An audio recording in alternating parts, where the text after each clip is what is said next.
తెలుగు రాష్ట్రాల్లో అతిపెద్ద lift manufacturer lifts ట్రై.com dealership కూడా ఇవ్వబడును. రాజకీయాలలో విలువలు విశ్వసనీయత అన్న పదానికి అర్థం అది. ఎన్నికలు ఎప్పుడొచ్చినా కూడా అదే విలువలు అదే విశ్వసనీయత అన్న ఒకే ఒక్క పదం మీద మళ్ళీ వైఎస్ఆర్సీపీ మళ్ళీ అఖండ మెజారిటీతో మళ్ళీ గవర్నమెంట్. కానీ ఈసారి ఫామ్ చేసినప్పుడు మాత్రం ప్రజలకు చంద్రబాబు నాయుడు నైజం పూర్తిగా అర్థమైపోతుంది. కాబట్టి మనల్ని మళ్ళీ 30 ఏళ్ళు అక్కడే కూర్చోబెట్టే విధంగా కూడా ప్రజలు ఖచ్చితంగా అడుగులు వేస్తారన్న నమ్మకం నాకుంది. ఎందుకంటే ఈరోజు ఒకవైపున ఇచ్చిన హామీలన్నీ కూడా పక్కకి వెళ్ళిపోవడం అన్నది ఒక ఆస్పెక్ట్ అయితే, రెండో ఆస్పెక్ట్ ఏమిటి అని అంటే ప్రతి వ్యవస్థ నిర్వీర్యం అయిపోయింది. కేవలం చంద్రబాబు నాయుడు గారి ప్రభుత్వం రాకమునుపు మన ప్రభుత్వం ఉన్నది. మళ్ళీ మన ప్రభుత్వంలో ఎలా ప్రతిదీ కూడా ఎలా పగడ్బందీగా ఎలా జరిగింది, చంద్రబాబు నాయుడు ఎందుకు చేయలేకపోతున్నాడు, ఈ చర్చ ప్రతి ఇంట్లోనూ కూడా జరుగుతూ ఉంది. ప్రతి పథకము కూడా ట్రాన్స్పరెంట్గా పారదర్శకంగా ప్రతి ఇంటికి చేర్చే పరిస్థితి నుంచి ఈరోజు అన్ని కొలాప్స్. కేవలం 9 నెలలు. ఒకవైపున వ్యవస్థలన్నీ కొలాప్స్, మరోవైపున ఏది చూసినా స్కామే. ఏ గ్రామంలో చూసినా బెల్ట్ షాపులు. ఎమ్మెల్యే దగ్గరుండి ఆక్షన్ పాడిస్తూ ఉన్నాడు. 2 లక్షల 3 లక్షల నీ ఇష్టం. ఆ 2 లక్షలు కట్టడానికి పోలీసులు సపోర్ట్ చేస్తారు, దగ్గరుండి మద్యం అమ్మేట్టుగా. ఎంఆర్పి రేటుకు వాళ్ళు కొనుక్కుంటారు, ఎంఆర్పి రేటు ప్లస్ ఇలా ప్రాఫిట్ చేసుకొని వాళ్ళు అమ్ముతారు. ఏ గ్రామంలో చూసినా కూడా ఏ బంకులో కూడా ఈరోజు మద్యమే కనిపిస్తూ ఉంది. మొట్టమొదటిసారిగా గవర్నమెంట్ నడుపుతా ఉన్న మద్యం షాపులను తీసేసి ప్రైవేట్ వాళ్ళని తీసుకొచ్చేసినారు. ఇసుక ఎక్కడ పడితే అక్కడ డబల్ ద రేటుకి అమ్ముతూ ఉన్నారు.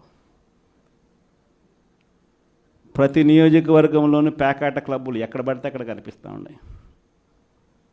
ప్రతి నియోజకవర్గంలో ఏ పని జరగాలన్నా కూడా, ఫ్యాక్టరీ నడపాలన్నా, ఆ నియోజకవర్గంలో మైన్ ఒకవేళ చేస్తూ ఉంటే చేసుకోవాలన్నా, ఏదైనా కూడా నాకింత నీకింత అని ఎమ్మెల్యే దగ్గర నుంచి మొదలైతే చంద్రబాబు నాయుడు దాకా పంచుకోవడాలి. ఇవన్నీ కూడా ఏ స్థాయిలో జరుగుతూ ఉన్నాయనంటే, నిజంగా ఈరోజు వైఎస్ఆర్సీపీ పార్టీ కానీ వైఎస్ఆర్సీపీ ఎమ్మెల్యేలు కానీ ఈరోజు నిజంగా చాలా మంచోళ్ళ కింద కనిపిస్తూ ఉన్నారు. ప్రజలకు ఆ స్థాయిలో కేవలం 9 నెలల కాలంలోనే ఇంత దారుణంగా పడిపోయినాయి. ఇవన్నీ కూడా ఎందుకు నేను చెప్తా ఉన్నాను అని అంటే, ఈరోజు కష్టాలు అనేటివి వస్తాయి. ప్రతిపక్షంలో ఉన్నప్పుడు, రాజకీయాలలో మరీ ముఖ్యంగా ఉన్నప్పుడు ప్రతి ఒక్కరూ కూడా ఒక్కటే గుర్తుపెట్టుకోవాలి, కష్టం రానిదే సుఖం రాదు. ప్రతి మనిషి జీవితంలో కూడా కష్టాలు సుఖాలు అనేది పార్ట్ అండ్ పార్సల్. ప్రతిపక్షంలో ఉన్నప్పుడు మన కష్టాలు కనిపిస్తాయి, కానీ ఆ ప్రతిపక్షంలో ఉన్నప్పుడు ఆ కష్టాలలో వచ్చినప్పుడు మనం ఆ కష్టాలను ఎలా ఎదుర్కొంటాం అన్నది మనల్ని లీడర్లు చేస్తాయి. కష్టం వచ్చినప్పుడు మన క్యారెక్టర్ను మనం అమ్మేసుకుంటే, మన వ్యక్తిత్వాన్ని మనం అమ్మేసుకుంటే, ఒక్కసారి బాటిల్లో ఉన్న నీళ్ళు బాటిల్లో ఉంటే బాటిల్లో నీళ్ళు తాగుతాం. బాటిల్లో ఉన్న నీళ్ళు ఒక్కసారి ఇలా పడేసినామనంటే భూమిలోకి పడిపోతాయి, మళ్ళీ ఏరుకోలేం. క్యారెక్టర్ కూడా అలాంటిదే. ఒక్కసారి విడిచిపెట్టేసినాము అని అంటే మళ్ళీ దాన్ని ఏరుకోలేం. ప్రజల్లో చులకనవుతాం, ప్రజల్లో పలచనవుతాం. ఇది ప్రతి ఒక్కరూ కూడా గుర్తుపెట్టుకోండి. కష్టాలు అన్నటివి ఎల్లకాలం ఉండవు. ఎవరికి ఏ కష్టం వచ్చినా కూడా నా కథ గుర్తు తెచ్చుకోండి. 16 నెలలు నన్ను జైల్లో పెట్టినారు. నా మీద కేసులు వేసింది కూడా మళ్ళీ ఎవరో కాదు, అటు కాంగ్రెస్ ఇటు తెలుగుదేశమే.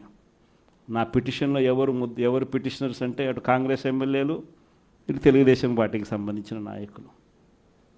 కేవలం రాజకీయంగా ఎదుగుతున్నాను అని ఒకే ఒక కారణంతో దొంగ కేసులు బనాయించారు. 16 నెలలు జైల్లో పెట్టారు. కానీ ఏమైంది? బయటికి రాలా? ముఖ్యమంత్రి కాలా?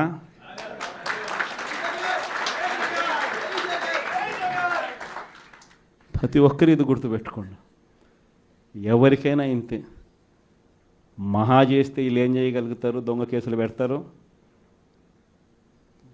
కాదండంలా బెదిరిస్తారు, కాదండంలా మహా అయితే 3 నెలలు లోపల వేస్తారు, అది కాదండంలా. కానీ ఏం చేస్తారు? 3 నెలల తర్వాత మళ్ళా వస్తాం, రెట్టించిన ఉత్సాహంతో మళ్ళా పనిచేస్తాం.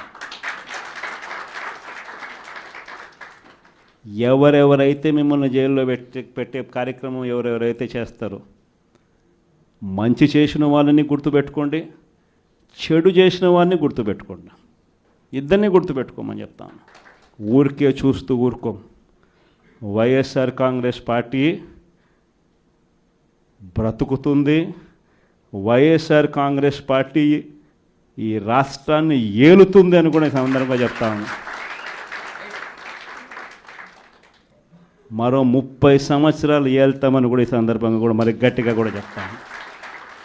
కాబట్టి ఎవ్వరూ కూడా వైఎస్ఆర్ కాంగ్రెస్ పార్టీకి సంబంధించిన ఏ కార్యకర్త వెంటికి కూడా పీకలేడు అని చెప్పి కూడా ఈ సందర్భంగా చెప్తాను. ఇది ప్రతి ఒక్కరూ గుర్తుపెట్టుకోండి. ఒక్కటే గుర్తుపెట్టుకోండి, ఈసారి జగనన్న 2.0 కొంచెం వేరుగా కూడా ఉంటుంది. ఈసారి జగనన్న 2.0 కార్యకర్త కోసం ఎలా పనిచేస్తుందో కూడా చూపిస్తుంది. ఇది మాత్రం నేను ఖచ్చితంగా చెప్తా ఉన్నా. ఎందుకనంటే జగనన్న 1.0లో బహుశా కార్యకర్తలకు నేను అంత గొప్పగా బహుశా చేయలేకపోయి ఉండొచ్చేమో.